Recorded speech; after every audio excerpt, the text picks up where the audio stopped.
when I think about global turmoil right now, we, of course, again, are in a second year in a war in Ukraine. We're seeing the ripple effects, not only with business communities, but a humanitarian crisis. We're seeing supply chain issues continue to have that domino effect. And now, of course, we're seeing what's happening between Israel and Hamas. And we see a lot of those same impacts. We're seeing another humanitarian crisis. We're seeing trade and different shipping in the region be impacted by some of that spillover and bleed over. There's absolutely more of an opportunity as we continue to see this track forward that we could see more of those impacts on that global scale. One of the things I think that people maybe overlook too when they think about all of these different incidences happening globally are their travelers, right? There are so many people that are back on the road for work. They're traveling to locations that maybe they haven't been to in a while or they haven't been to ever. They're in proximity to a lot of the unrest and a lot of the things that are happening. So it really puts another level of security kind of pressure on organizations to make sure that they're preparing those folks ahead of time with the right information and knowledge, but also keeping them safe while they're on the road. Yeah, it seems like with all these things going on, travel isn't slowing down. It's getting back up to pre-pandemic levels, and it'll probably shoot past it very shortly. Absolutely. People are definitely back on the road. I know that we are. I know that the businesses that we support are really getting people back in person, face to face. There's so much to be said for, obviously, those in-person visits, being able to visit with clients and colleagues. And we definitely see the trends going in that direction, which is wonderful. But it also means that we have to have that extended level of duty of care for those travelers when they're in the field and on the road. Are there other things organizations can do to stay resilient in the face of all these things that are going on around the world?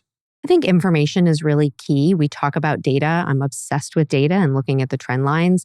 And I think the more that organizations can actually take those things into consideration and share that information as necessary with security leaders, with regional leaders, with people that, again, are in different locations or maybe traveling to locations, that's going to be essential to their success in keeping people safe and keeping business up and running successfully. So intelligence is key. Intelligence is absolutely key. I think it is core to really everything that business leaders can do to keep things moving in the right direction. Well, speaking of intelligence, that brings us to our final threat, and that's digital disruption. How will this threat impact organizations in 2024? 40% of companies are projected to increase their investment in artificial intelligence in the future. We also talk to a lot of organizations and pose the questions as to how they're really kind of keeping a tight rein on this internally, specifically asking organizations whether or not they have policies for when their employees should or can be using artificial intelligence in the workplace. And what we're finding very often is people just giving us a perplexed look like, I hadn't really thought about having to write that into a policy. We're using a number of different platforms and sources and intelligence tools to really garner information from around the globe to help keep our customers situationally aware of these threatening events. As we look to one of the main sources of that information and where most people go to share information in kind of a very popular and very immediate way, it's social media platforms. And as we look at the landscape across the last several months, we've seen the degradation of some platforms, and that has really bred a number of other platforms. We think about things like Mastodon and Spoutable and Blue Sky. The list really goes on and on. They're really fun to look at. So again, it's just a number of other platforms that are just kind of coming into the space and really decentralizing the way that people are sharing information, not necessarily just going to one or two or three key platforms anymore. And that's a really important way for people to understand what's happening in the world around us, not only for an intelligence team, but for business continuity professionals and just for businesses in general.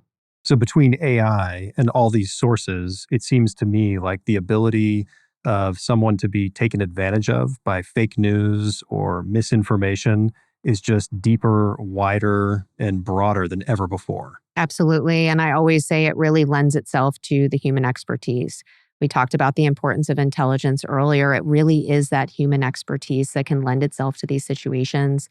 We have professionals on our team, and I know other people have professionals on their team. A lot of businesses actually hire and have teams assigned to these things because it is so critical to understand what is accurate information, what's actionable information, and really being able to distill out that misinformation and disinformation.